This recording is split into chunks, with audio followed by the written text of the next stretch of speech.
Buenos días, bienvenidos al curso de lenguaje. Este curso va dirigido para los alumnos de sexto grado A y sexto grado B.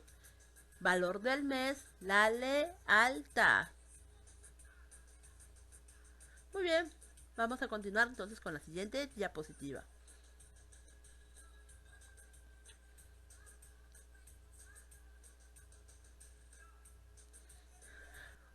Muy bien, continuando entonces con la diapositiva, dice, lee la siguiente historia, las arrugas. Dice, era un día en que Bárbara se fijó que el abuelo tenía muchísimas arrugas, no solo en la cara, sino en todas partes. Abuelo, debería darte la crema de mamá para las arrugas. El abuelo sonrió y un montón de arrugas aparecieron en su cara. ¿Lo ves? Tiene demasiadas arrugas. Ya lo sé, Bárbara, es que soy un poco viejo, pero no quiero perder ni una sola de mis arrugas. Debajo de cada una guardo el recuerdo de algo que aprendí. Bárbara había descubierto un tesoro, y así el abuelo le enseñaba la arruga en la que guardaba el día que aprendió que era mejor perdonar que guardar rencor, o aquella otra que decía que escuchar era mejor que hablar. Esa otra enorme que mostraba que es más importante dar que recibir.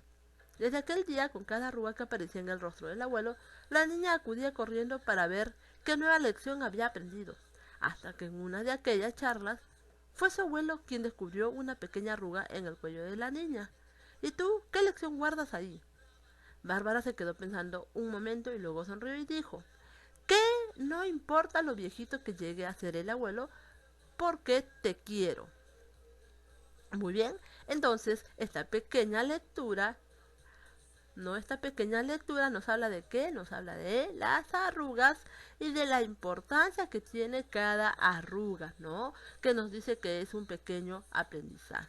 Muy bien, esta arruga, este cuento llamado Las arrugas está dividida en tres partes: en inicio, en trama y en desenlace. El inicio es donde se presentan a los personajes, no a los personajes. Es el inicio, ¿no? El trama es donde el abuelo cuenta cada arruga que tiene y por qué las tiene. Y por último termina con la arruga que tiene la nieta y le dice que esa arruga quiere decir que no importa lo viejito que llegue a ser abuelo, porque igual lo va a querer. Entonces, en esas partes está dividida, ¿qué cosa? La historia. Y si queremos conocer un poquito más qué tema es el que nos ayuda a ver este tipo, por ejemplo, cómo está dividido el cuento, quiénes son los personajes y todo eso, lo vamos a ver en la siguiente diapositiva. Muy bien, continuando con la diapositiva vamos a ver la narración. Es aquella en los que se relatan acontecimientos, es decir, se refieren a cosas que pasan y a su desarrollo a lo largo del tiempo. 1. Inicio. Se da la presentación de personajes dentro del lugar, momento y circunstancia que anticipan la acción que ocurrirá. 2. Nudo. En lo más importante, muestra la pericia del relator que irá graduando la intensidad de las acciones. 3. Desenlace. Constituye la última etapa, transcurre la solución del nudo y el cierre del relato. Entonces tenemos las tres partes: inicio, nudo y desenlace. Continuemos. De acuerdo a la extensión del relato, el escritor emplea elementos como personajes, ambiente, tiempo y narrador. Personajes son los que realizan las acciones, pueden ser principales, protagonistas y antagonistas, y secundarios.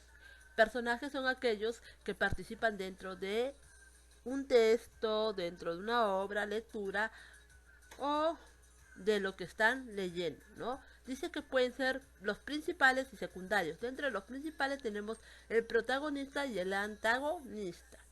Ambiente. Es el lugar o espacio físico o imaginario donde suceden los hechos. Entonces, el ambiente es el lugar donde se da, mejor dicho, el cuento, el relato, la obra. Es decir, por ejemplo, si contamos el de Caperucita Roja, ¿dónde se dio la Caperucita Roja? En un bosque. Entonces, ese es el ambiente, es el lugar donde se dan los hechos. El tiempo puede ser pasado, presente o futuro. Se evidencia en el uso de los verbos en la redacción. Es decir, se puede dar en presente, se puede dar en pasado, se puede dar en futuro. ¿Ya? Pero para nosotros evidenciar en qué tiempo es, debemos darnos cuenta de los verbos que están dentro de la redacción. Narrador es aquel que cuenta la historia y puede ser ese narrador omnisciente. El narrador asume el papel de un dios que lo sabe todo, capaz de analizar las acciones y los pensamientos de los personajes. Ejemplo, había empezado a leer la novela unos días antes, la abandonó por negocios urgentes. Él pensaba mucho en las transacciones y como resultarían una tarde, decidirá volver a abrir el libro. Entonces, este es el narrador omnisciente, es el narrador que asume el papel de Dios, es el que todo lo sabe, el que es capaz de analizar todo lo que va a suceder dentro del cuento. Narrador observador. Aquel que fuera del relato ve qué le sucede a los personajes, los escucha, los ve actuar, pero no puede anticipar lo que sucederá. Ejemplo, el hornero era un bravo y hermoso doncel cazador, que vivía en un apartado lugar. Un día vio a la hermosa pastora y le dijo, te amo. Ella sorprendida se ruborizó y se fue del lugar. Muy bien, este es el narrador observador. Es aquel que está fuera del relato, ve lo que sucede, los escucha, pero no puede anticipar lo que les va a pasar a esos personajes. Muy bien, narrador testigo. Cuenta los hechos desde dentro del relato, pues es un personaje secundario. Ejemplo, el orgulloso Juan Reyes no soportaba ni oía mis consejos, en fin. Juan decidió encarar el problema. Su madre temblaba. La bala llegó a él cual rayo. Nadie vio mi llanto. Muy bien. Narrador protagonista es aquel en el cual el narrador cuenta en primera persona.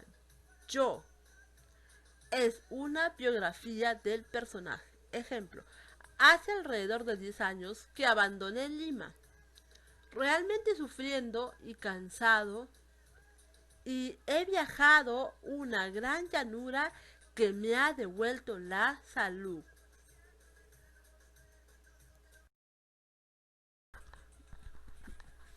Muy bien, continuando con la diapositiva, ahora vamos a ver ejercicios. Identifica y escribe en la línea el tipo de narrador presente. Acá tenemos textos y lo que vamos a hacer es poner qué tipo de narrador es. Por ejemplo, vamos a leer este pequeño texto y ponemos si es narrador omnisciente, si es narrador testigo. ¿Qué tipo de narrador será? Igual acá, leo el texto y pongo a narrador omnisciente, narrador protagonista, narrador testigo. ¿Qué tipo de narrador será? Igual acá, tengo que poner qué tipo de narrador es. ¿Ok? Muy bien. Pero recordemos que todo esto está en el libro y lo único que voy a hacer es leer y colocar el tipo de narrador. Muy bien, continuamos. Recomendaciones. No olvidar hacer márgenes de color rojo en su cuaderno curso de lenguaje. Ya se copiará solo la diapositiva de la 3 a la 5. Para los que tienen el libro, no lo van a copiar, solamente hacen la tarea de frente. Copiar con mucho orden, respetando los signos de ortografía y de puntuación. Desarrollar la tarea después del tema tratado. Para los que tienen el libro, desarrollarla en el libro, enviarlo al Facebook indicado o si no al WhatsApp. Muy bien, después de haber dicho todas estas recomendaciones, acabamos el video deseándoles que tengan muy buenos días.